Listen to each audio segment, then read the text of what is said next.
Now we're going to talk about lines. Y equals mx plus b is the equation of a line. M represents your slope and b represents your y-intercept. So if we're giving an example like this, where you're asked to find an equation of a line given 2 points, you need to find two things, the slope and the y-intercept. Now the slope is basically how steep a line is. So when you're looking at a line, just how steep it is, and it can be either positive this way or negative this way. So like we said, m is the letter that represents slope. This is the equation, so y2 minus y1 over x2 minus x1. It's also the same thing as rise over run or change in y over change in x. All of these things all mean the same thing, and it all means slope. So however you want to think about it, whatever works best in your brain, go ahead and think about it that way.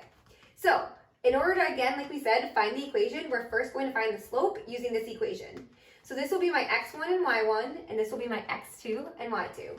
So now I just have to plug it into this equation. So it'd be y2 minus y1, so it'd be 2 minus 6, over x2 minus x1, which would be 2 minus 4. And now we just simplify. So 2 minus 6 is negative 4, 2 minus 4 is negative 2, so we have a slope of 2. So we have our first thing, but now we need the y-intercept. So what we're going to do is we can choose any point to plug in to this equation, because that will give us an x and a y from the points, and then our slope, our m, will be 2, and then we just have to solve for our y-intercept. So I'm going to use this first point. So it's y equals mx plus b, our y is 6, so 6 equals, our slope is 2, our x is 4, and then we're going to just solve for our y-intercept.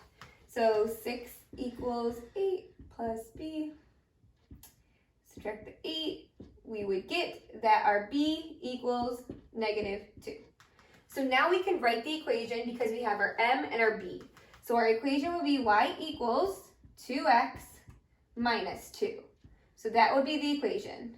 So if you want to go ahead and graph that, you always want to start with your y-intercept. So that's where it crosses the y-axis, which is negative 2. So negative 1, negative 2. And then your slope, it's always rise over run, so you go up and then over.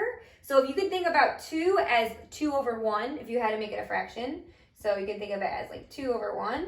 So that means we're going to go up 2 and over 1. So up 2 over 1 and put a point there, up 2 over 1, and you can keep continuing that, and you could draw your line through there. If you hit all the points, just make your point a little bigger.